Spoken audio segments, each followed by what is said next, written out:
we're about 12 months away from Mr. Mayor.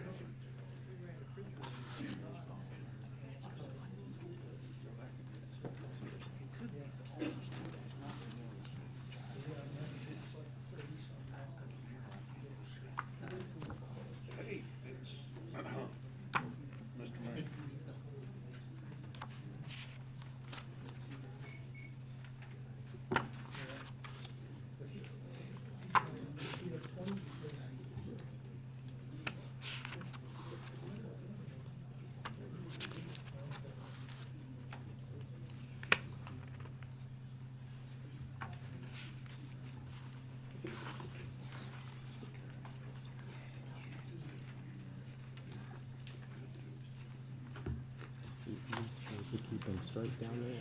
I got you.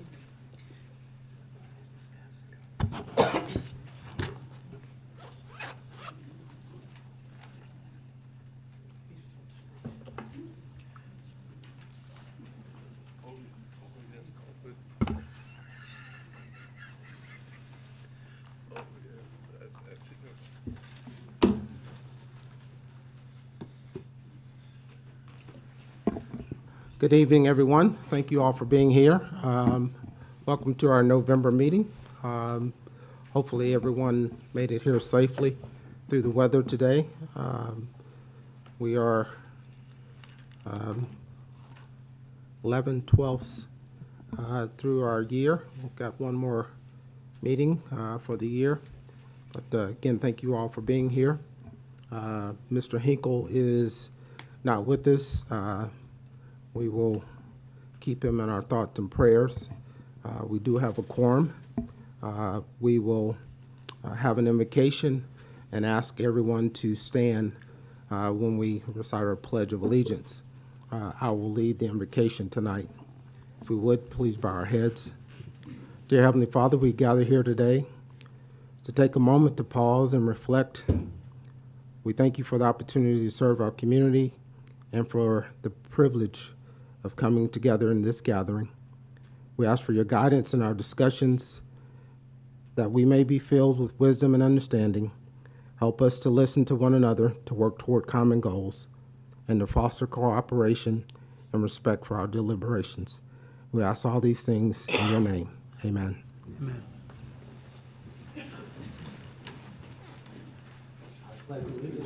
To the flag of the United States of America and to the republic for which it stands, one nation, under God, indivisible, with liberty and justice for all.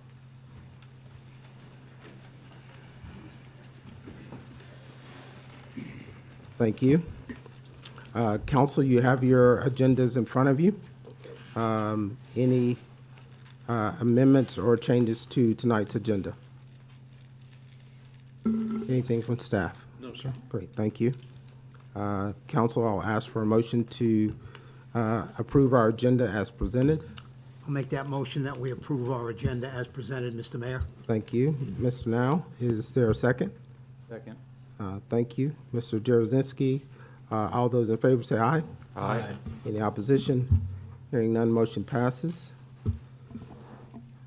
The next item on the agenda is our consent agenda, and we've got 3 sets of minutes. We've got approval for a facade at 750 South Main Street. We've got another facade approval for the Quick Trip on Charlotte Highway, and a application request to set a public hearing date, annexation request, set a public hearing date for December 12th. And I think that's all on our consent. These items will be approved with one vote unless a council member asks to have it removed. Council, you've seen our consent agenda. Is there a motion? I'll make that motion, Mr. Mayor. Motion to approve. Is there a second? No second. Motion is made to approve. Received a second. All those in favor say aye. Aye. Any opposition? Hearing none, motion passes. Thank you. The next item on the agenda is our recognitions and presentations. First is our recognition of our Town Employee of the Month. I'll turn it over to Mr. Wyatt.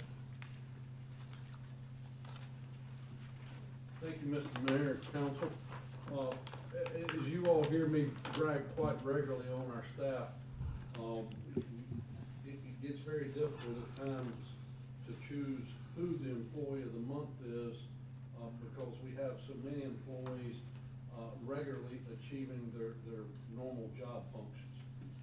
When I asked for nominations from the department directors at our past meeting, I've got a couple that recognized Austin Wall, who's our Public Works Director, and suggested that we provide him the award of Employee of the Month. Austin has not been in that role a real long time. In general, he has accepted the demands of the role and responded very well. He continues with his education, trying to be better in it, while he is also having a growing and expanding department. But more in particular, in the month of October, I see we do have it there on the screen. September. September up there. But for the month of October, Austin, after the hurricane hit and devastated many counties in western North Carolina, he came and when we asked for volunteers who could go, Austin was one of the first ones to volunteer and had ideas and reached out to various towns, and when one responded to us was Rutherford, for us to come and assist them in their public works department. Austin gathered all the equipment, dotted I's, crossed T's, and make sure we had backups to some equipment so that we could assist them while we was up there. I was able to go with them. I didn't do much work, quite frankly. I watched them do a lot, because they kept saying things about me just driving the vehicle. But Austin did great, as did each one of the personnel that he took up with him. Also, Councilman Jarosinski was up there, and I think he can attest to the hard work that Austin and crew did. After that week was over, those few days was over, the following week, he actually took personal time off of work so that he could go with his church, Troutman Baptist Church, and some other people to go and assist. I don't recall if it was 2 or 3 days, but continue to work and help our neighbors in western North Carolina. But having said all of that, Austin is our Employee of the Month. If you'd come up, Austin. Congratulations. There's that speech.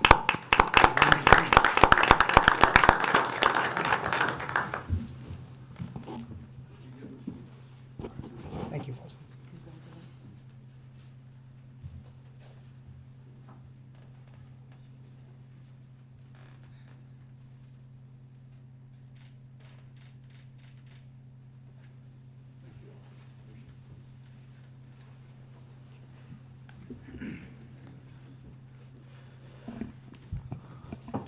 Austin, thank you for all you do from the council. We appreciate what you and your team does, and taking care of our neighbors is extremely important. I know you all do it every day, but again, thank you for your outstanding work as usual. So we appreciate it. I don't know that Mr. White told you, but you were supposed to give a 10-minute speech at least. But, I know you like to talk in public, so just. The next item on the agenda is a proclamation recognizing National Apprenticeship Week. This proclamation dated today states, whereas National Apprenticeship Week is celebrating its 10th anniversary of raising awareness of the vital role of registered apprenticeships program through engagement, expansion, and innovation. And apprenticeship programs enable employers to develop and train their future workforce while offering career seekers pathways to good, well-paying jobs.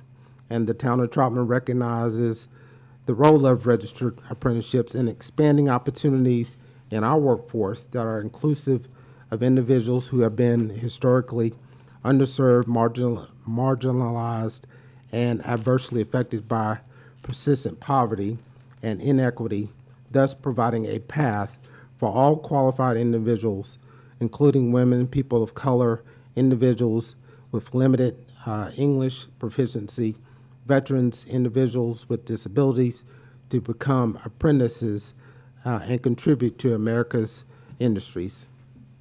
I signed this proclamation today, call upon our federal contractors also to recognize the value of the apprenticeship programs and to promote industry awareness, engagement, and expansion during the 10th anniversary of National Apprenticeship Week this day, November 17th.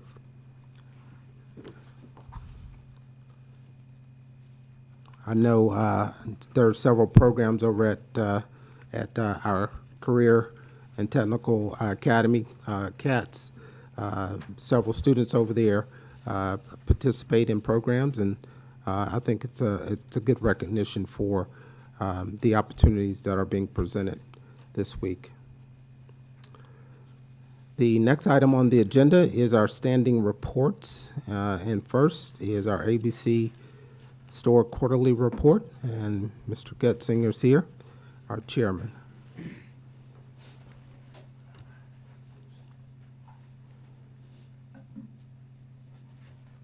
evening, Mayor and distinguished council members and town staff and fellow citizens. On behalf of the Troutman ABC Board, which is comprised of Wes Edmondson, Kim Cabin, and myself, and then General Manager Evan Coleman, we thank you for the opportunity to be here to make the presentation. We are a month late in getting here. We had a little bit of a miscommunication in trying to get on the agenda for the last last month, and I'm not even sure if it had to do with a lengthy agenda. So what I'm looking at tonight, I'm going to make my report as brief as possible so that if you have any questions, I can answer all of those, but I don't want to be the reason why y'all are hearing me later than you have to be, and I want to engender goodwill for the store for doing that. We did receive a Christmas order this Friday the 1st, and we've already got it out on the shelves, and people are already in there briskly browsing and shopping with that. This is the time of year you would recall the distillers generally put some type of bonus gift in the package with the bottle that you pay for, and there's no additional cost for that. It's just part of their, I guess, goodwill campaign. But nonetheless, I would encourage you, if you're looking for Christmas presents for members of friends or families that do imbibe, that it might be a nice present to give. Quickly going into the quarterly report, we've budgeted for this coming year $3.1 million in revenue, and for the first quarter this year, we had a modest increase over last year's first quarter of 4.75%, and that was a sales of $841,550, which is about 27% of the budget as you break it down. And as I have broken it down for July, August, and September, July and August were two really good months in terms of we just barely missed hitting 300,000 for each of those 2 months. We did 294, 398 in July, and 298, 718 in August, and that represented 4.9% and 13.8% over their previous months of the previous year. September rocked back down, which is understandable with some vacation season sort of drawing to a close, kids going back to school, and folks are reshifting their priorities to focusing on school clothing and items for the kids to be in the classroom. So that the sales came back down to 248,434, which is still about 4.8% above what we did last September of the last fiscal year.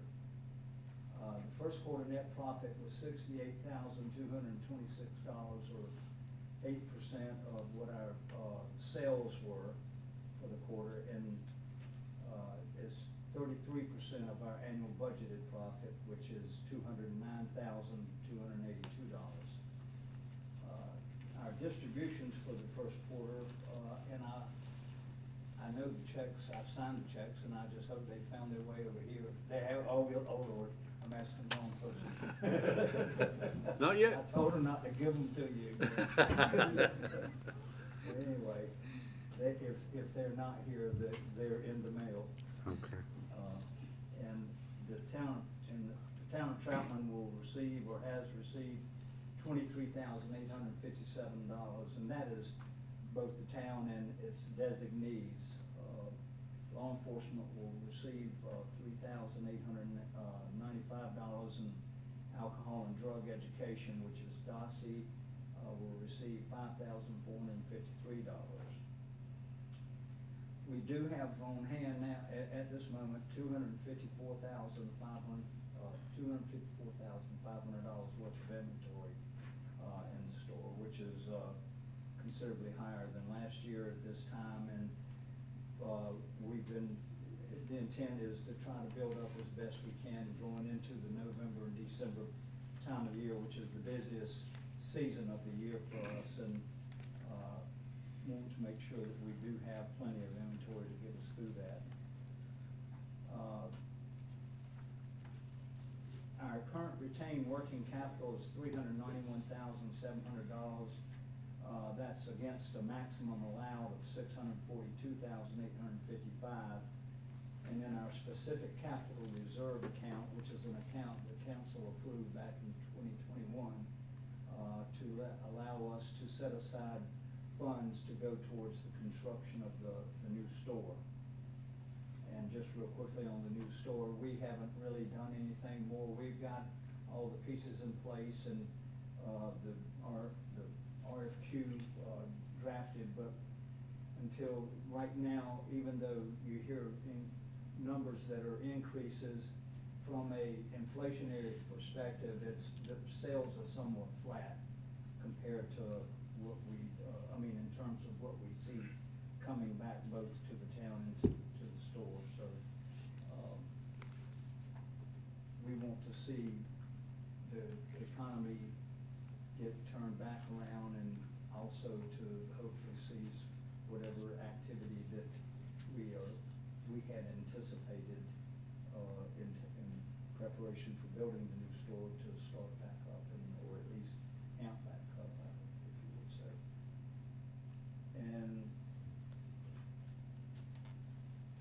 right now, we are on track to do about $3.35 million in sales if everything holds true on a day-for-day sales, that based on what we've done thus far this year. Now, those numbers will go up, will be skewed upward during November and December because of the significant increase in sales, but they'll rock back down in January and February when everybody's sort of taking a break from Christmas. And I believe that's really the long and short of my report.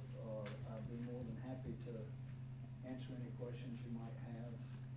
Any questions for?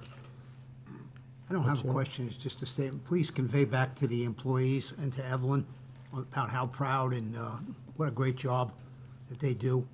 Well, I will Please. certainly do that. They always love hearing that, and I will certainly make them aware of it. Any other questions, comments? Please do the same, again, for me as well. I continue to hear good things about the store, so everything's good and good quality store. So I know Mr. Hinkle's not here, so we'll give you a little reprieve on any questions on the second store, at least tonight. So, yeah, I'll let him know. Try to get out in front of that so that Yeah. if he's tuned in. He's probably tuned in, that's right, exactly. Great, thank you, Layton, we appreciate it. And thank you all, and I wish everyone a very happy Thanksgiving. Okay, thank you. Council, the next item on our agenda is old business, and I don't believe we have any. which moves us into new business. The first item is an annexation request, AX 2406, contiguous.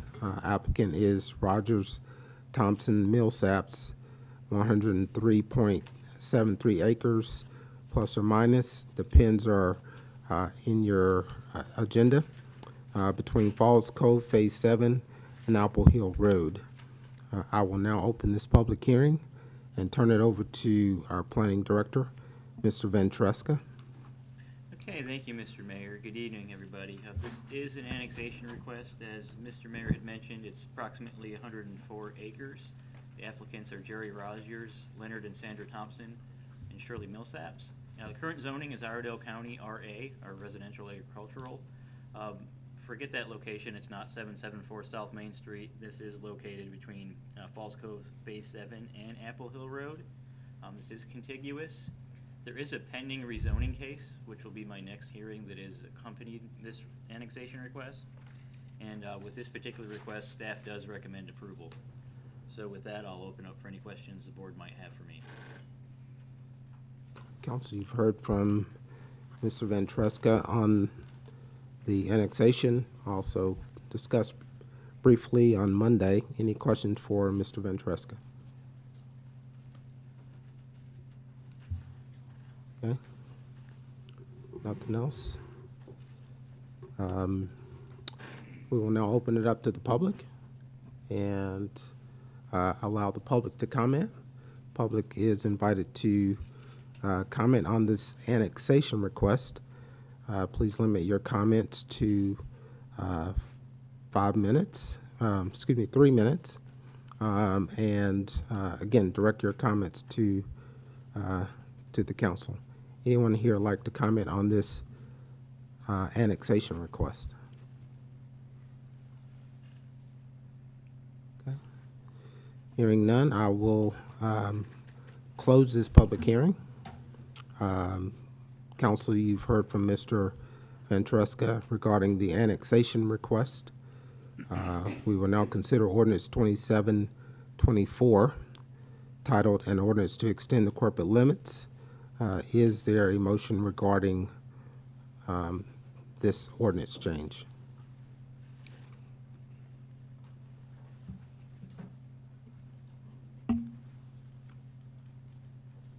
I'd like to make a motion that we adopt the annexation as presented. Motion is made to accept the change to ordinance 2724, extending the corporate limits. Is there a second? Okay, motion made, received a second. Any question or comment? Okay. Hearing none, all those in favor say aye. Aye. Any opposition? Hearing none, motion passes. We will now hear a rezoning request, CZRM 2402. The applicant is Prestige Corporate Development, Rogers Thompson Millsaps Properties, 103.73 plus or minus acres. The pins are in your packet. Again, it's his Falls Cove Phase 7, between Falls Cove Phase 7 and Apple Hill. The rezoning of the property from Iredell County residential agricultural to Town of Troutman conditional zoning mixed residential, CZRM, for a 256 lot single family development. I will now open this public hearing and turn it over to Mr. Ventresca. Thanks again. Background is going to look pretty similar to the last request. The applicant is Prestige Land and Site Works LLC. Same owners as the last request. Zoning is Iredell County RA. The request is to rezone this to the Town of Troutman CZRM, which is conditional zoning mixed residential. It is for a 256 unit single family home development. And again, the property size is approximately 104 acres. This is the same aerial photo you saw on the last slide. The 3 properties are outlined in red. To the east is Apple Hill Road, which you see with the laser pointer. To the west down here is where the Falls Cove Phase 7 is. And up here to the northwest is Byers Road. This is the current zoning map. Everything you see here in white is zoned Iredell County RA. To the north, we have this orange parcel, which is Town of Troutman suburban residential. We have conditional zoning suburban residential in the orange, which is the Falls Cove development. And then we have the Norman Creek development, which is also conditional zoning mixed residential, which is in pink up to the north. This is our future land use map. The designation is medium density residential. In this map, the subject properties are outlined in blue. Anything you see here in yellow is medium density residential. The Falls Cove area is what's considered special lake uses. And then we've got a couple high density residential pieces up here in brown. This is the concept plan that was submitted with this rezoning request. A couple things I do want to point out with this concept plan. There is a connection to the Falls Cove Phase 7 where the laser pointer is here on the western side of the property. The main entrance to the property at this point was going to be off Apple Hill Road to the east, which is where my laser pointer is right now. We do have a stub out north of that, which would connect to the property to the east. And if Barkdale Road and this property is ever developed, we can have a connection down to Barkdale Road to this development. And I'll point out we do have a stub out here to the south. So if properties along Clounce Hill Road are ever developed, we've got a stub out which we can connect to those as well. Just a couple things about this particular development in relations to what's currently allowed with Iredell County zoning.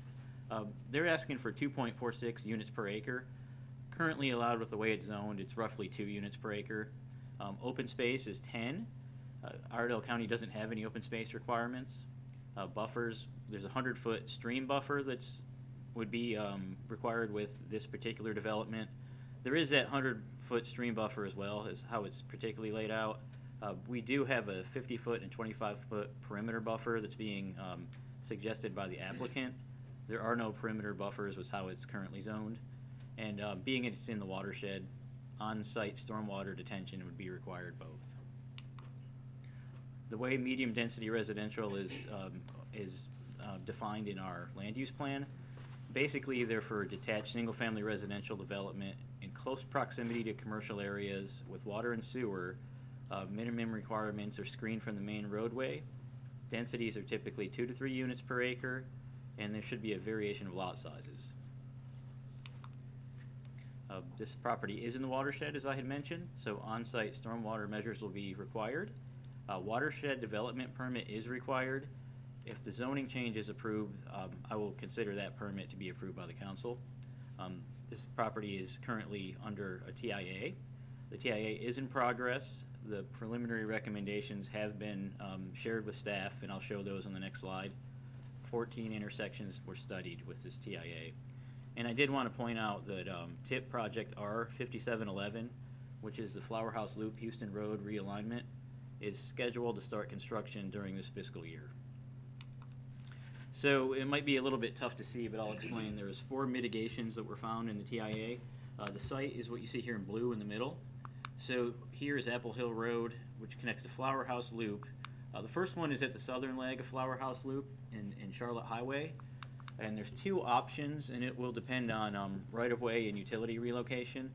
But one option to improve this intersection with what the TIA found is to require a west turn lane from Charlotte Highway heading south onto Flower House Loop. Or if that one can't be worked, the second one would be, excuse me, I'm getting kind of blocked by the podium, I'm sorry. But the second one would be a southbound turn lane from Flower House Loop onto Charlotte Highway. The second mitigation that was found with the TIA, it's on the northern section of Flower House Loop, and I guess this is South Main Street at this point. Basically, they'll have to add some storage on the Houston Road section going west towards Flower House Loop to allow for traffic, basically to make that right-hand turn unimpeded. The third mitigation found is up here, way up on Autumn Leaf Road, where it's on Main Street. And this is basically a left turn lane from Autumn Leaf Road onto Main Street going north. And the last one is Streamwood Road, where it comes out to Perth Road. A right turn lane would be required going north onto Perth Road. And I'll say with this one here, the pavement area is probably sufficient right now for that right turn lane. It would just need to be marked. And I'll add one other caveat with the TIA. Being all these are NCDOT facilities, these are all pending congestion management review from NCDOT. So there could be some modifications as they are NCDOT facilities, but these will be shared with DOT. One thing I will add to what the planning director said, that northern entrance of Flower House Loop and Highway 21 Main Street, that does take into consideration that DOT will complete the realignment of Houston Road to Flower House Loop. That's why, for those that may be looking, if Flower House Loop continues to another road, it does take that into consideration. There were 2 community meetings held with this case. The first one was on August 22nd. Some of the concerns discussed were about construction traffic on Apple Hill Road and the possibility of improvements to Flower House Loop. Potential concerns were also schools and traffic. The second one was held on October 8th. There were very few in attendance and nothing really came out of that meeting. I will mention, as I have on the slide here, that the perimeter buffers were increased around the majority of the property from 25 feet to 50 feet after that first community meeting. Planning board recommendation. The planning board did recommend approval of this 6-1 with the following conditions added, and these conditions were also agreed upon by the applicant. The conditions are multiple building materials to be used on each house, shutters required on front of all houses, similar materials to be used on any accessory structures, all garages allow for a minimum of 2 cars, all driveways allow for parking for a minimum of 2 cars, which means each house has a total of 4 spaces. Front fascia covered with brick and stone. Power lines and street light wiring to be buried. Site plan to show bump outs for on-street parking. Pool, clubhouse, and kiosk to be built by the CO of the 100th home. And a maximum 2-story primary building height, non-finished attic and finished attic living areas allowed above the 2 stories within the roof structure, and also walkout basements are allowed. So with all this, staff does recommend approval with the agreed upon conditions. And with that, I'll open it up for any questions the council may have for me. Any questions for Mr. Ventresca regarding this rezoning request? Mine may be a bit redundant, but can you go back to that traffic mitigation map? So as the town manager said, right, that does factor in the TIP project, right, on that northern Flower House Loop connection. Does that, am I mixing up the intersections? You said that it's looking like we're probably going to need increased storage. Are there? That increased storage will be required even after the realignment is completed. And if I may, I understand that you and Andrew both understand the terminology of increased storage, but for all the folks in the audience and that may be watching on our social media, all storage means is it's an extra space to give more vehicles time to set at an intersection. It's not storage like a storage building, it's storage of traffic. Would this potentially be melded together with the TIP project, or is this something that's going to have to come? I think it could possibly meld it with the TIP project.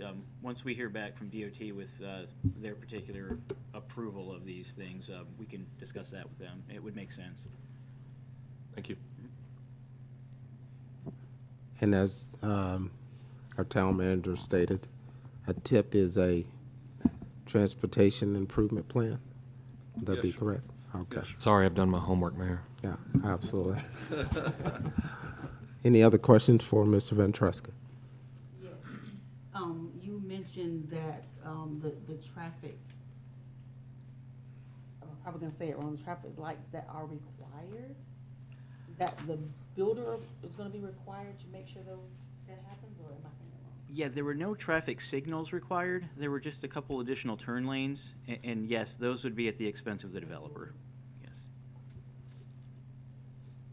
And again, I just want to say that since these are NCDOT facilities, NCDOT will have the final say about these requirements and improvements. Any other questions for Mr. Ventresca? Okay. Is the applicant here? Applicant's here, and they have a short presentation for you. Okay. It's going to be somewhat redundant, so I apologize. Good evening, Mr. Mayor, council members. My name is Alex Bonda.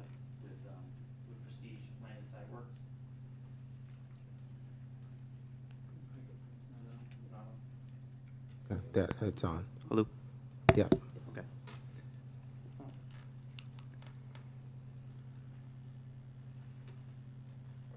Interesting. Okay. Am I doing wrong?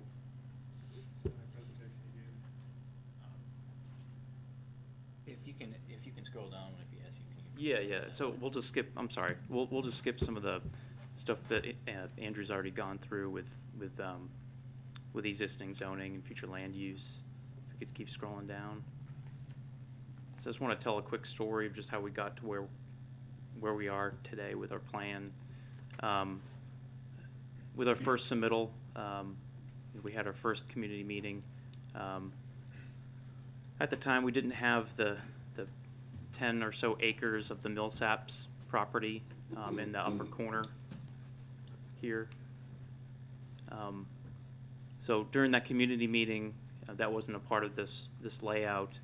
But as Andrew Mr. Ventresca had mentioned, Some of the concerns were buffers, traffic, schools.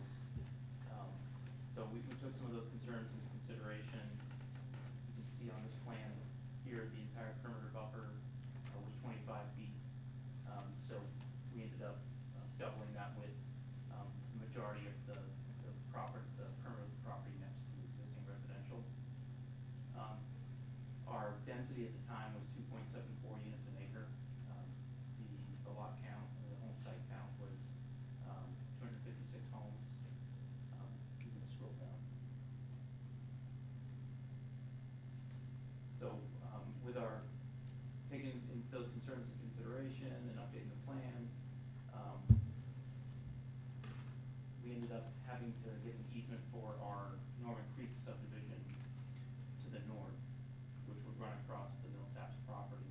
They elected to sell a portion of their property, so we had to come back for a second community meeting.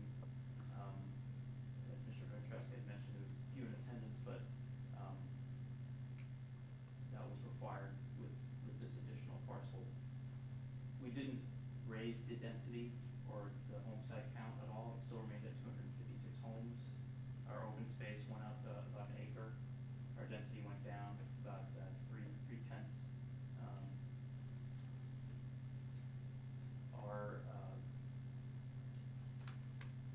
perimeter buffers, as I said, were doubled in size. You can see around the parcels along Byers, Falls Cove, these southern parcels here, and then this parcel here. So we're proposing 256 home sites. These would be 40-foot wide homes, as described by Mr. Ventresca, 2-car garage.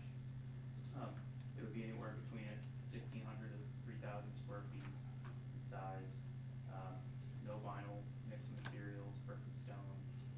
You can scroll down this one, please. So from the planning board meeting, conditions that they proposed, we've agreed to all of those conditions. The only thing I have crossed out here is clubhouse.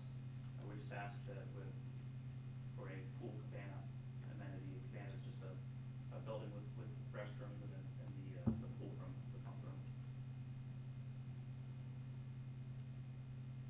Scroll down. And then these were just some example, just representative imagery of the amenities and then monetization. With that, I'm happy to answer any questions. Okay. Any questions for the applicant? Could you scroll back to the site plan, please? Here. Odd question. The northernmost cul-de-sac, why is that not closed off? So that is to account for any storm easement or sewer easement. You're talking about this little gap here? Yeah. Yeah, a lot of times what us planners will do is keep a gap at the end of cul-de-sacs, either make the lots wider and there's just a lot line, but the side yards are wider, or you leave a gap for an easement so that it's just more ease of use for maintenance. That will allow for stormwater easement and a sewer easement. So there'll be a sewer line, a gravity sewer line back here. Is surface stormwater runoff or stormwater drains? There'll be stormwater drains that will collect the stormwater, and then they'll pipe to these various stormwater ponds. And they'll slowly infiltrate back into the tributaries. Who's responsible for the maintenance of those stormwater drains Should be in the future? Should be HOA.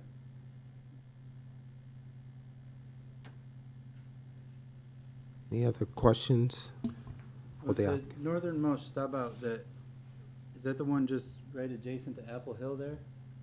Looks like a cul-de-sac, but the light green coming through? You said there was did you say an additional stub out for future road? That stub out, where the laser pointer was, yes, that's a stub out. And if the property to the east develops, it has potential to connect with Barkdale Road to the north.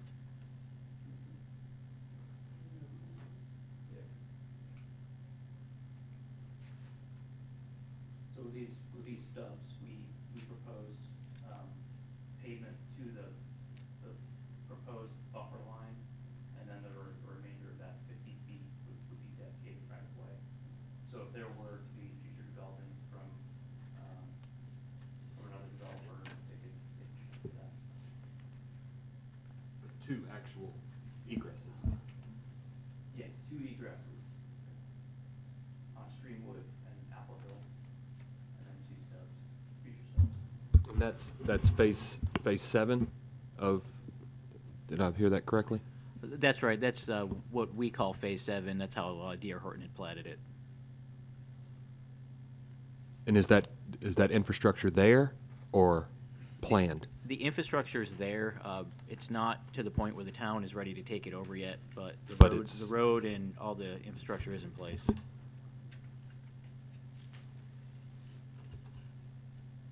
Any other questions for the applicant? Yeah, for the design there, is there a reason that Streamwood doesn't just come straight out Apple Hill? That it creates like a maze inside of that neighborhood? It's for traffic calming. We didn't want to promote a cut-through, that there was a straight road coming through that would potentially create some speed issues. So breaking it up some helps with that. I mean, there will probably be some people that will still kind of stay through the both community and go out Apple Hill. But there'll be plenty of stopping conditions to reduce speed.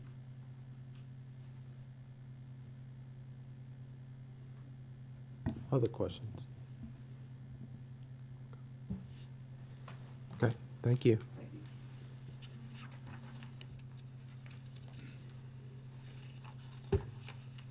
What was your name again? Alex? Alex Bonda. Mr. Bonda, just so that I'm clear, you do agree to the conditions that were listed on the chart, agreed to by the planning board? Yes, the only thing I crossed out was Clubhouse, okay. Will a clubhouse be built or? It'll be an amenity with a pool cabana building. It'll look like a clubhouse building, it just won't be as large. It won't have like a kitchen area or event area inside. It'll have bathrooms and a pump. Okay, yes, but so basically, even scratching the clubhouse at 100th CO, right? That aspect will be completed. You're not coming back later and building a clubhouse, is what I'm asking. No. Right, because that was just saying, If at we- 100th CO. Right, if whichever builder we end up with, if they elect to do a larger amenity, either way, they would have to, or we would have to construct that by the 100th. Gotcha. Yep. Great, thank you.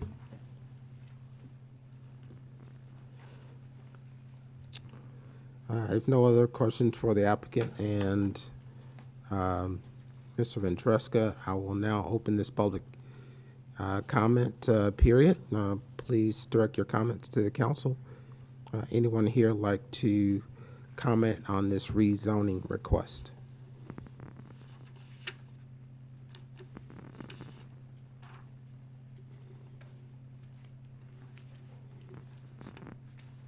Familiar face.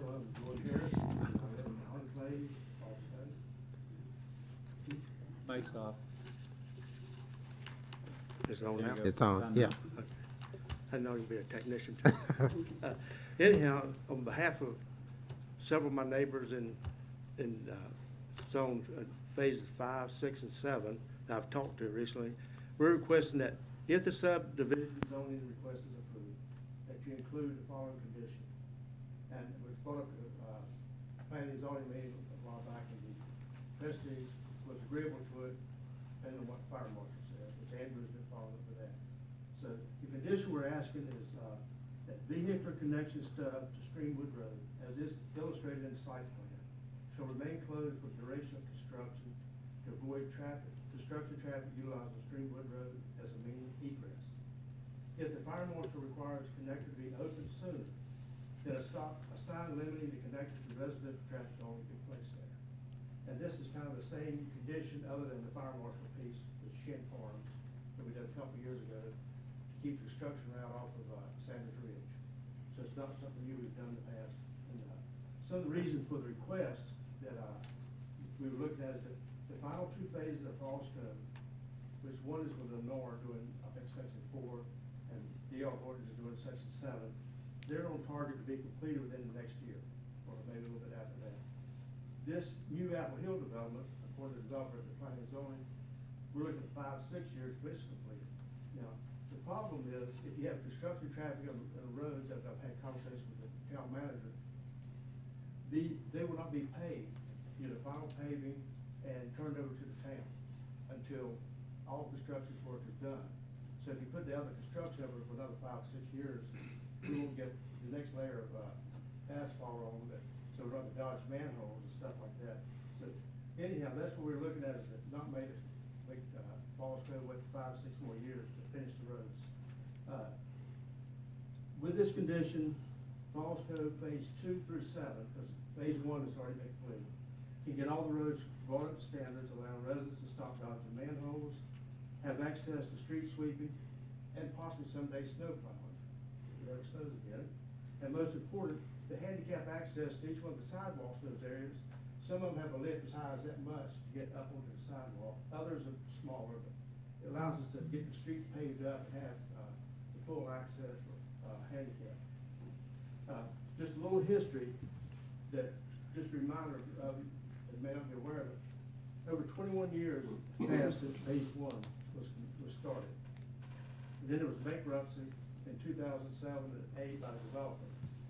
So all the rest of it got stopped after phase 1. Then there was rezoning 2 through 7 to a conditional zoning in 2013, with the first house in phase 2 was completed in 2019. And now we're almost 1 year away from completion. And so it's been a long time, especially the main part of Streamwood, that's had to deal with construction. And you can't say they're not going to go down through there, because I've seen many on the parts of Streamwood, not supposed to be construction trucks down there, but it does happen. And we're looking, how can we get, after 21 years, maybe 22 by the time we're done, at least get the paving done. And so that's why myself and my neighbors are asking. Any questions? Thank you. Anyone else like to comment regarding this rezoning request?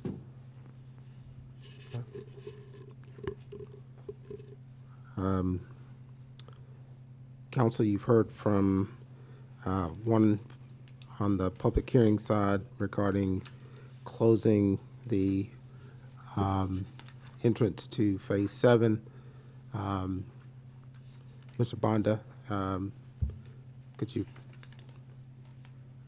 before we move forward, are you amenable to the recommendation that was made regarding the closing of, or at least temporary closing these, depending on the fire marshal? Yes, we're open to working with the town and the fire marshal.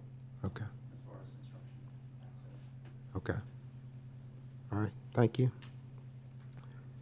Council, you've heard from Mr. Ventresca, as well as the public, Mr. Harris, regarding this particular rezoning request. At this time, I'm going to close the public hearing and ask that you all consider approval of ordinance 2824. Is there a motion regarding this ordinance?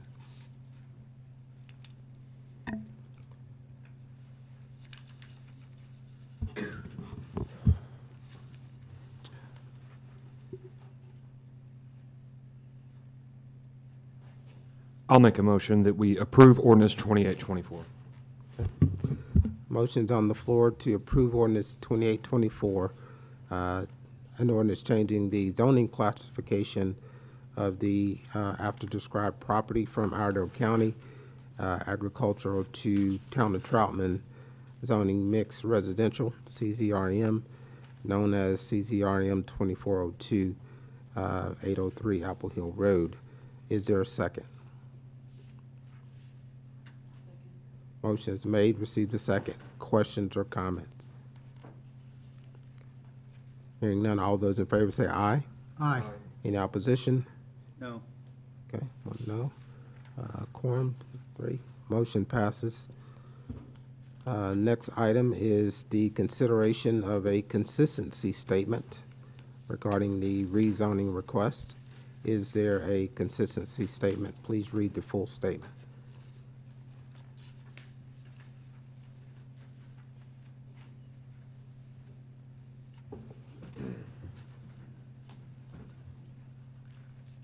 I'll make a motion regarding consistency.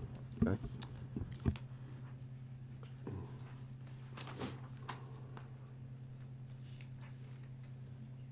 The rezoning to conditional zoning mixed residential is consistent with the 2018 Troutman strategic plans desire to keep the site at 2 to 3 units per acre and provide connectivity. Therefore, the proposed request is reasonable and in the public interest as it proposes to allow residential development in the area of Troutman where it is appropriate. Consistency statement motion has been made. Is there a second? Motion is made, receive a second. All those in favor say aye. Aye. Any opposition? Hearing none, motion passes. Thank you.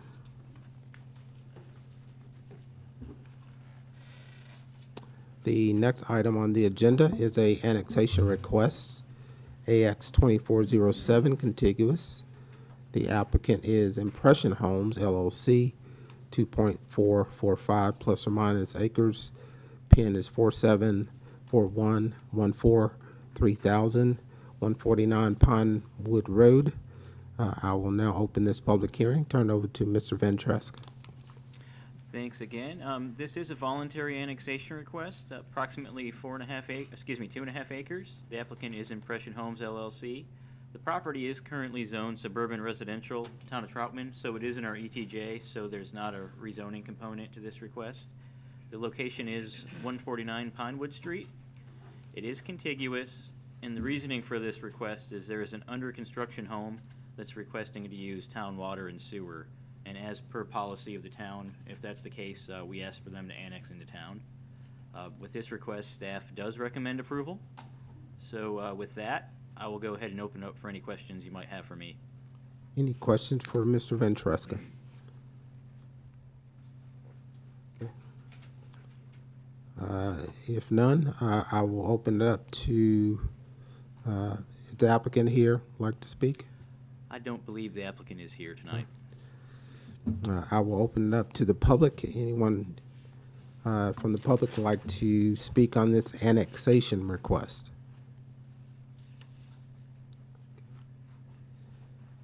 I will close this public hearing.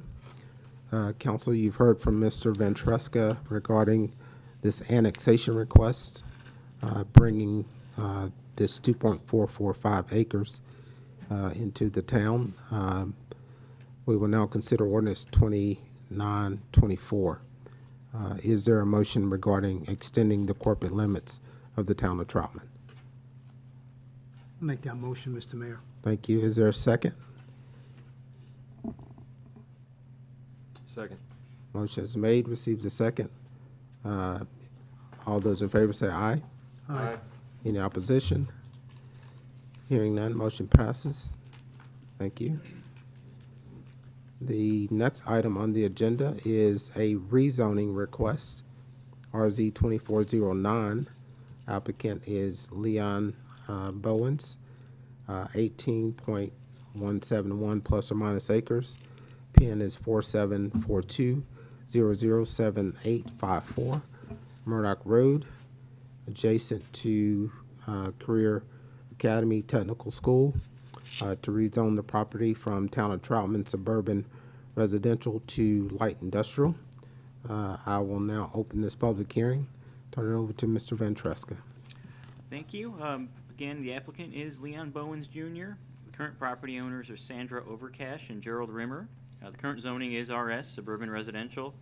The proposal is to light industrial, or LI. This is a traditional zoning, so no site plan is required as part of the application. This property will be required to be annexed because it's in the ETJ currently. So once those utilities are requested, like the last case we just heard, they'll be required to annex. Property size is approximately 18 acres. This is an aerial photo showing the location of the property. Property is outlined in red. It's on the south side of Murdoch Road, directly across the street from the concrete plant. Just to the west is the CATS facility. The CR Onsrud facility is over to the northwest, and then a currently underdeveloped industrial park is also to the northeast. And you can see in the aerial photo the Walmart facility is located to the east, a few properties over. This is the current zoning map. What you see in this dark color here, this is all zoned heavy industrial. This blue purplish shade is a heavy industrial conditional zoning. This light piece here is light industrial. Again, the Walmart facility is over here to the east. It's heavy industrial. And what you see in green here is the suburban residential district. The proposed zoning is light industrial. It's designed for certain commercial and general industrial uses, including manufacturing, processing, and assembling of goods. Basically, it's supposed to be have few external impacts, which include few impacts like noise, vibration, and odor. Future land use map does call for this property to be heavy industrial. So the light industrial is actually a little less intensive than what's called for on site. Heavy industrial, it's basically the definition similar to the light industrial district, but it does allow for noxious uses such as noise, smoke, fumes, odor, glare, vibration, industrial vehicle traffic, or similar nuisances. The property is not in the water supply watershed, so no watershed development permit will be required. The threshold again for a TIA is 100 peak hour trips. The TIA will be looked at when any kind of proposal is brought to staff for this site. Planning board recommendation. The planning board did recommend unanimously to approve this request. Staff also recommends approval of the request. And with that, I'll open it up for any questions. Any questions for Mr. Ventresca regarding this rezoning request?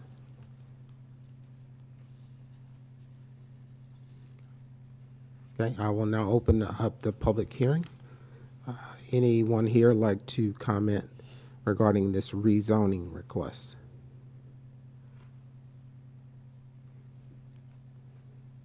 Okay, I will now close this public hearing.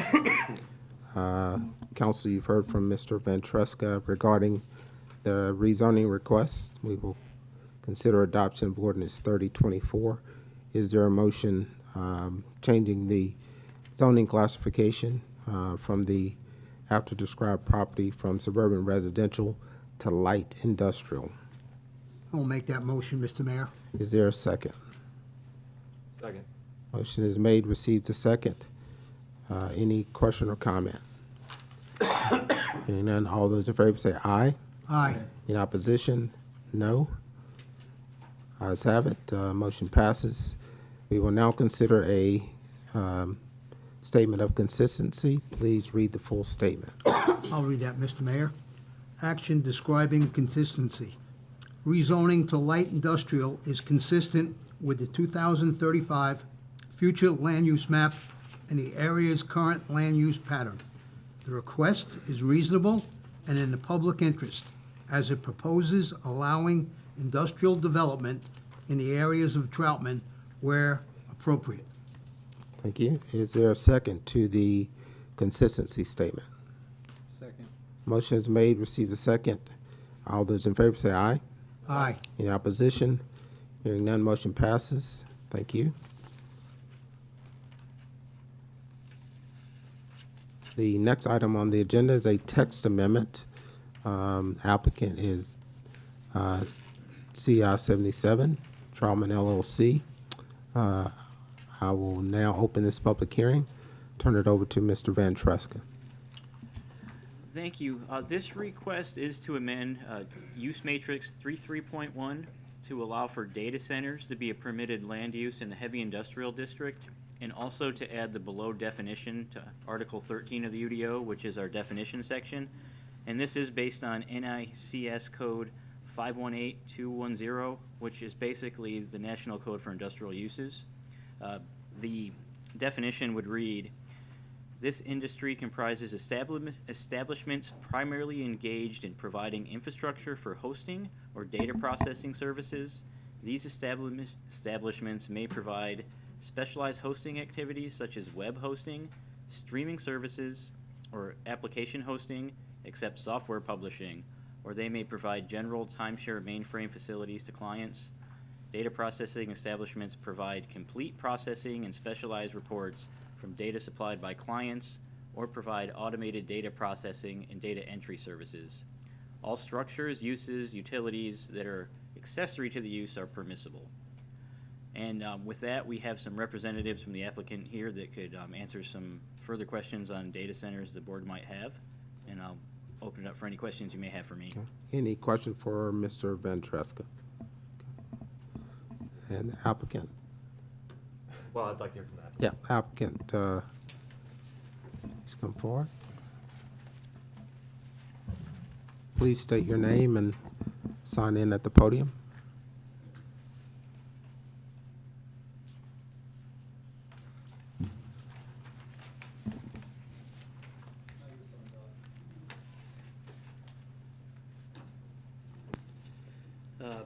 Good evening, Mayor, Council, staff. Thank you for your time this evening. My name's Ryan Mosser. This is my partner, Mike Roby, and our partner, Austin Hawkins, here on behalf of CI 77 Troutman, and we're here to answer any specific questions you have on our request. Okay, great. Any questions for the applicant? Yeah, why do we need to change the language or add it? What is it for? Well, I believe we rezoned this property 2 years ago, and just a heavy industrial. And our site has pretty large transmission lines that run through it, and which attracts data center users. And we did not, and that's not in the definition of heavy industrial, so that's why we're asking to add data centers into that classification.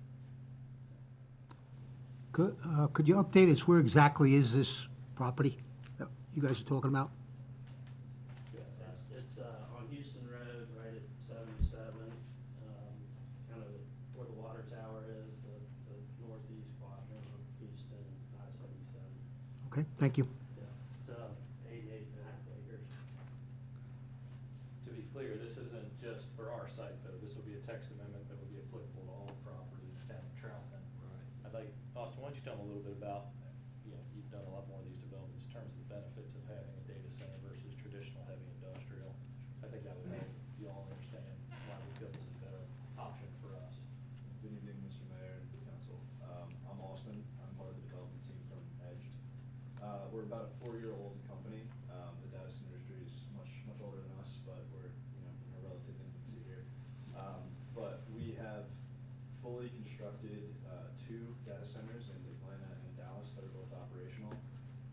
We stand out, I think, from the rest of our industry because we're very sustainable. We use Tier 4 generators, which we're not required to, but they emit much less than any other competitor that we have, and those generators really only run for an hour a month, not emitting very much at all. As for the use, we believe that data centers stand out above other industrial uses because there's a high multiple above the tax base that would be associated with traditional industrial development. A lot of that has to do with the infrastructure that's actually in the building. So our clients will bring servers, put them in the building to help the building run, and then that will be added to the property tax base. So we believe that it would be anywhere from 3 to 5 times what a typical industrial tax base would be. Also with industrial development, as the community is probably would like to hear about, there's a lot of traffic, a lot of trucks coming in and relatively no traffic, very low amount of people coming in and out of the building. The server refresh is about every 3 years, so we believe that once the data center is up and running, it's like it's not even there. The noise is not very high at all. We use noise suppression on all of our generators, so even in the small instances they are running, you won't hear that from the main road. So that's just a little bit about us, so I'm happy to field any other questions as well, but that's why we feel that this would be a better use of the time. And if I may, Councilman, now also to add to the answer for your question, Andrew and I have also been speaking with EDC. Councilman Hinkle was with us at the last meeting we had with the EDC. Our current zoning does not allow for this type of facility specifically. That's why we're needing to clean up the language, and I'm glad that the applicants and our planning and zoning director was already in the process when I wanted to ensure that we are. As one gentleman just testified, it typically has a lot of money inventory equipment-wise, and it absolutely requires a lot less traffic for a facility like that, so it does not have as much impact as a normal commercially zoned property. But it trades out in value, and it is the least intrusive of the zoning categories that we have. Other questions for that? Are you ready for some stupid questions?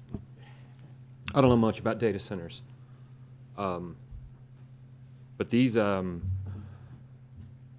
what little understanding I have about them, they are utility hogs, right? You're going to need a lot of electricity. I'm assuming, are you going to have any water cooling or anything like that? So I failed to mention that, but part of what makes us different from our competitors is we actually have proprietary zero water cooling technology. So a lot of the other data centers, you're right, are very water intensive. We're not one of those.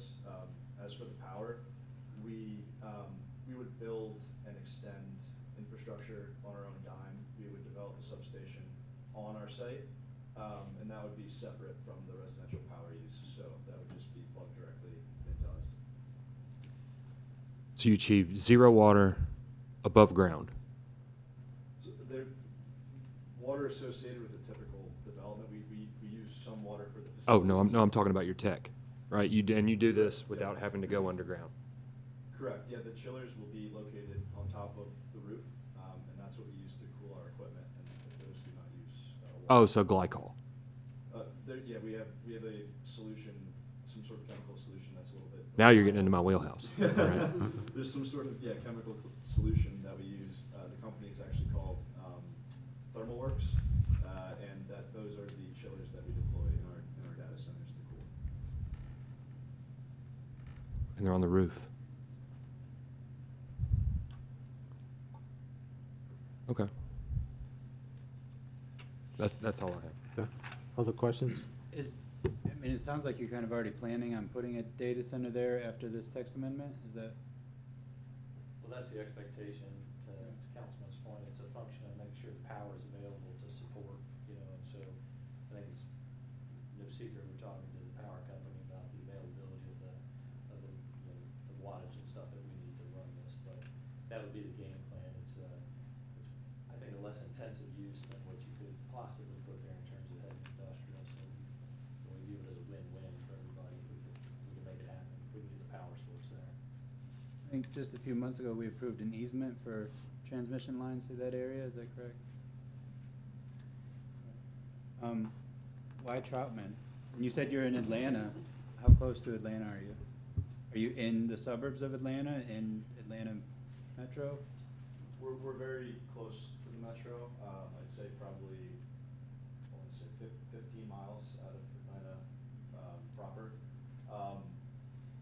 We feel that as the Charlotte market has expanded, there's a lot of other data center development closer to Charlotte city center. A lot of the infrastructure there is constrained, so we feel that developing in this area where there is power available, and able to provide a tax base to a community that's not in Charlotte proper, we felt that was probably a good thing for us to do, so that's what drove our decision. Mr. Now? They answered my question. Okay, great. Thank you. Any other questions? Great, thank you.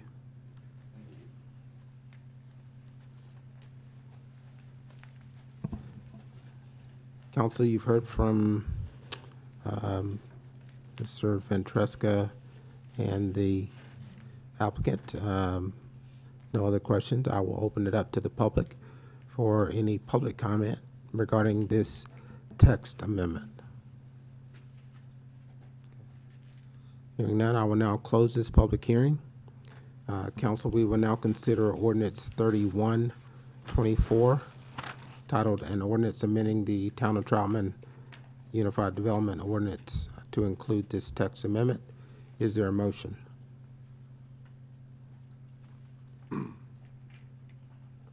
Make that motion. Okay.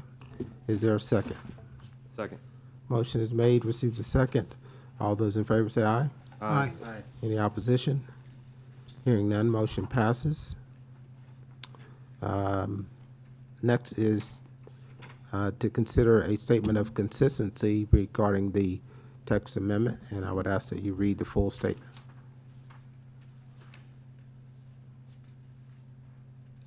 I make a motion regarding consistency of this action, that this text amendment is consistent with the 2018 strategic plan and the Unified Development Ordinance, and reasonable and in the public interest as it is consistent with the goals of the Troutman strategic plan.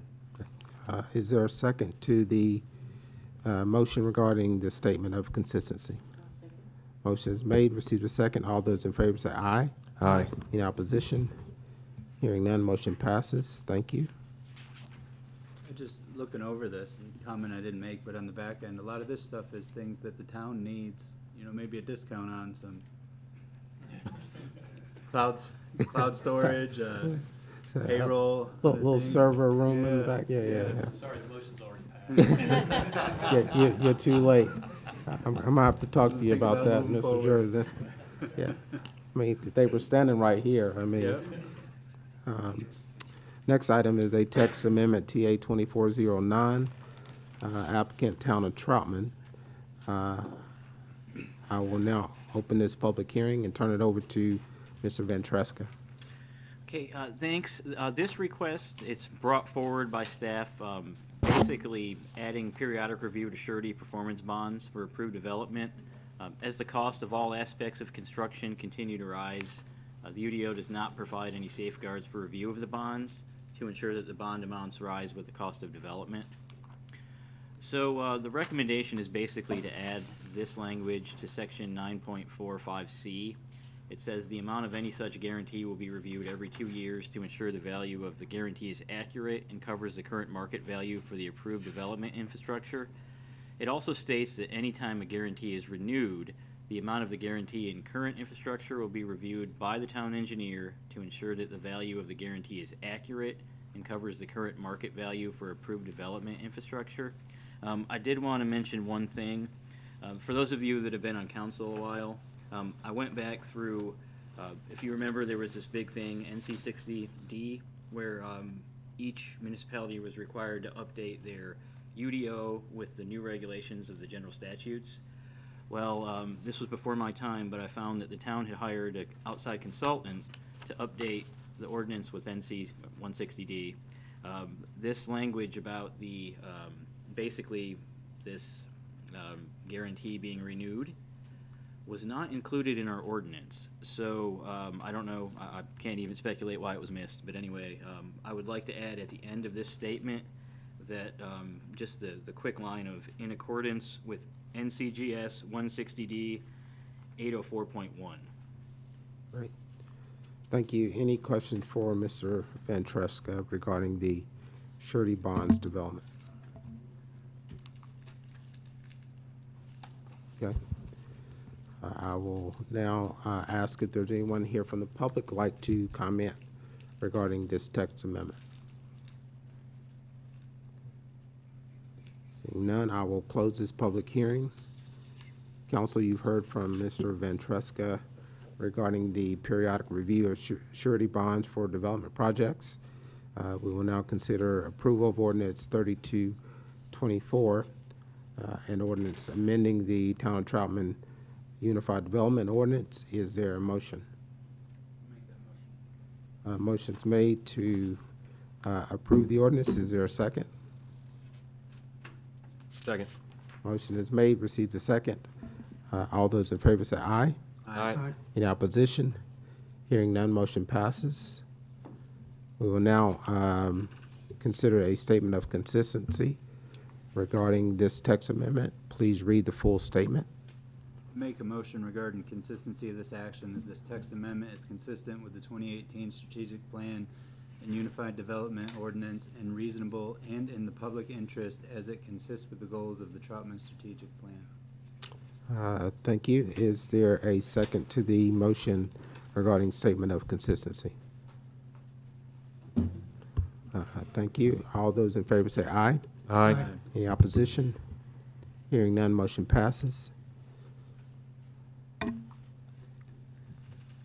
The next item on the agenda is to consider removal of the requirement that no one person can serve on the ABC board longer than 8 contiguous years of service. I'll turn it over to Mr. Wyatt. Thank you, Mr. Mayor.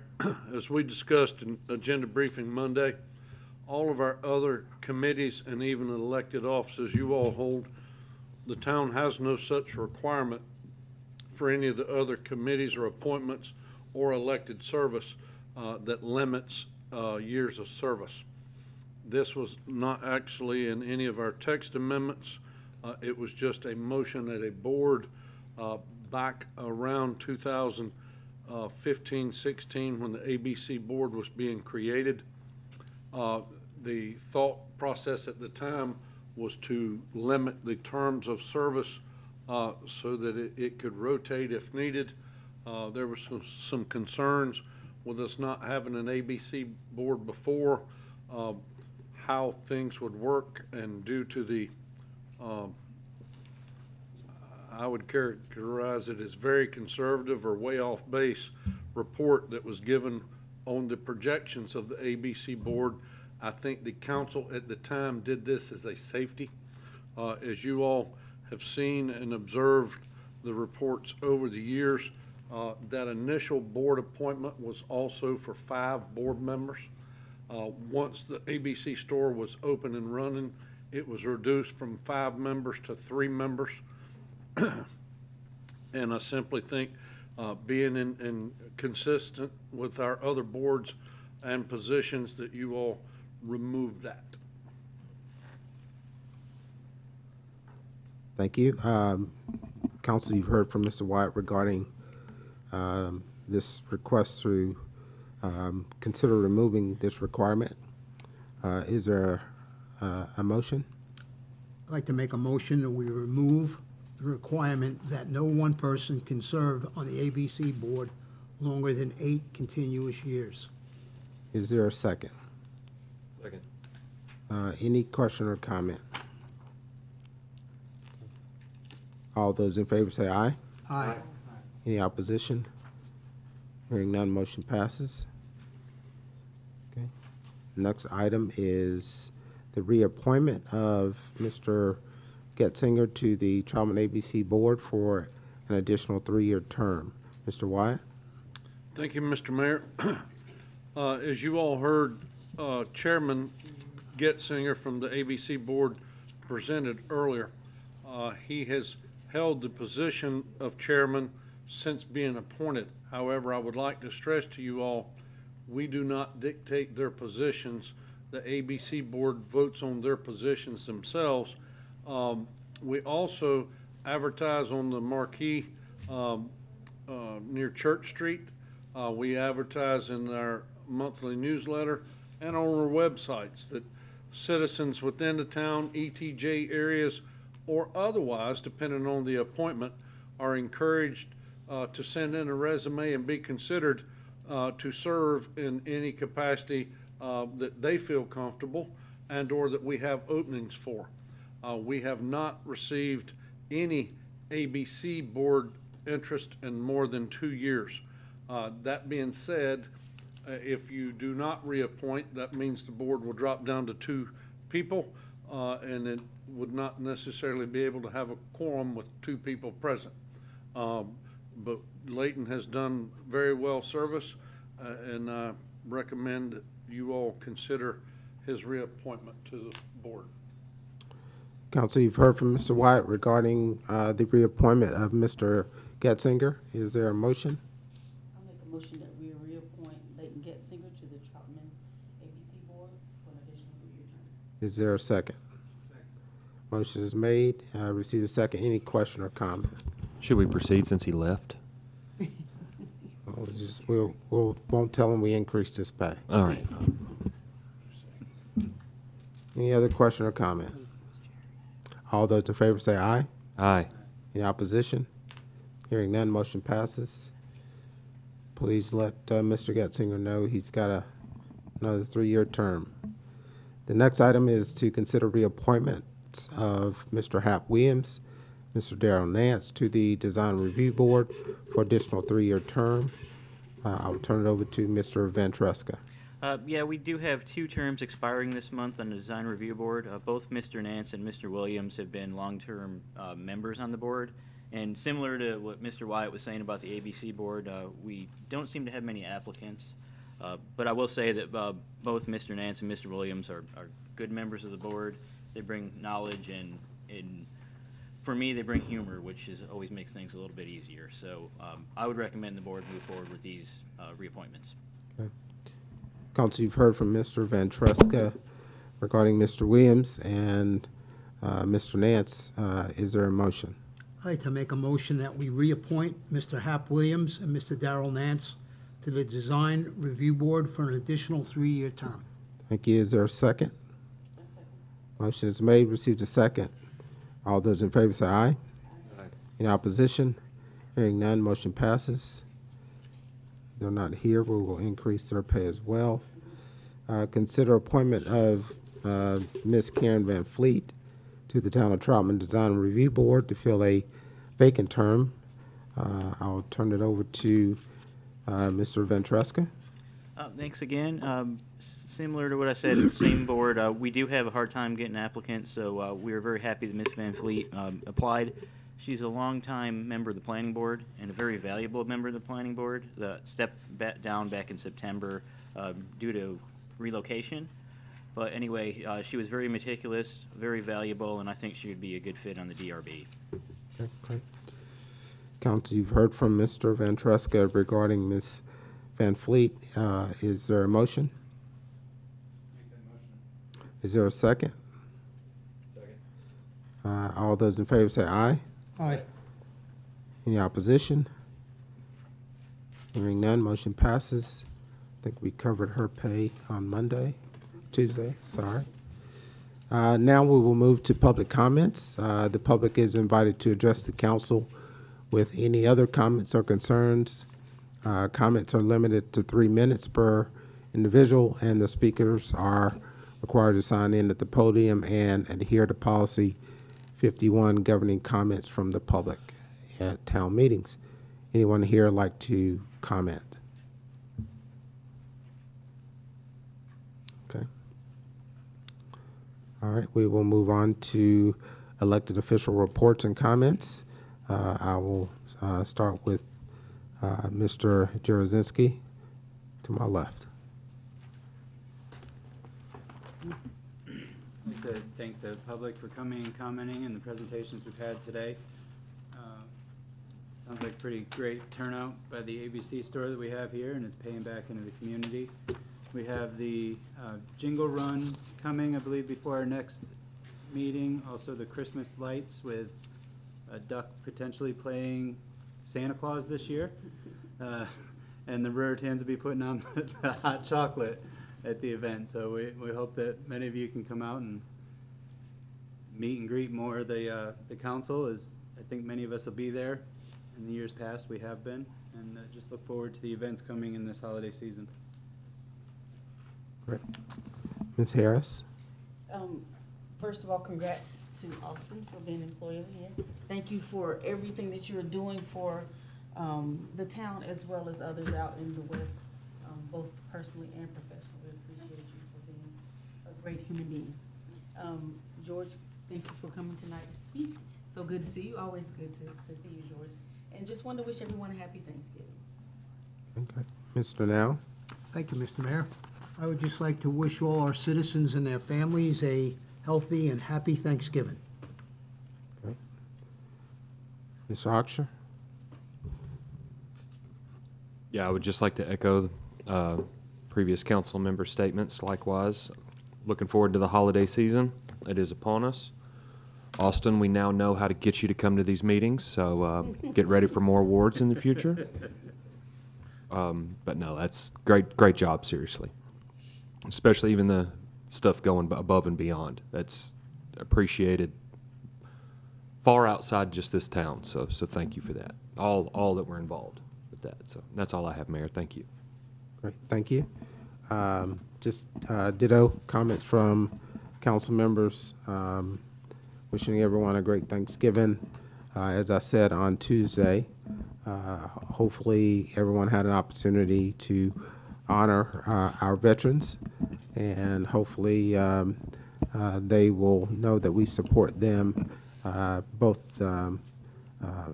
prior duty and active duty servicemen and women. So thank you for your service.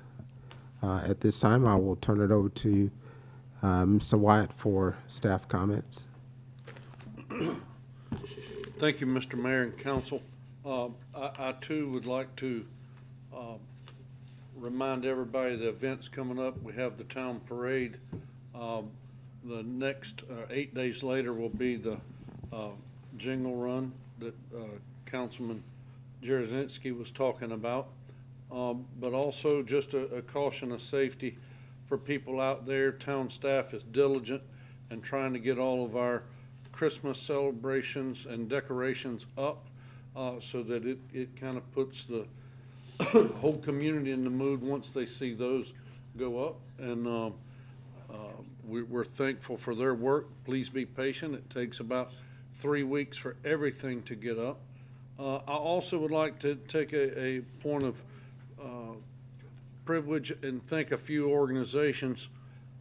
One group called Our Father's Table, the West Iredell Junior ROTC, their leadership and several of their cadets, and the Iredell County Fraternal Order Police.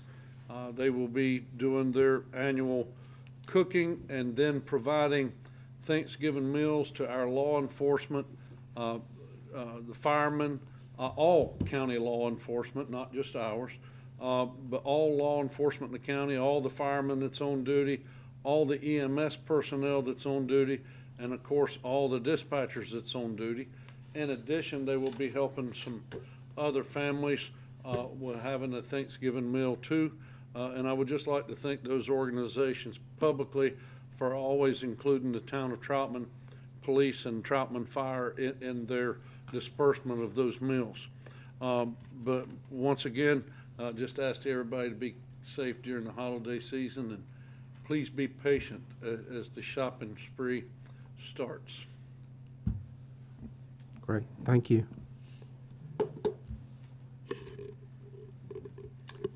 Kim will have her Christmas tree up here next month. She was too busy this week. Ah, yeah. Still talking pay? Motion to adjourn. Yeah, we're gonna have to dock it, I see. All those in favor say aye. Aye. Any opposition? Hearing none, motion passes. Right, yeah.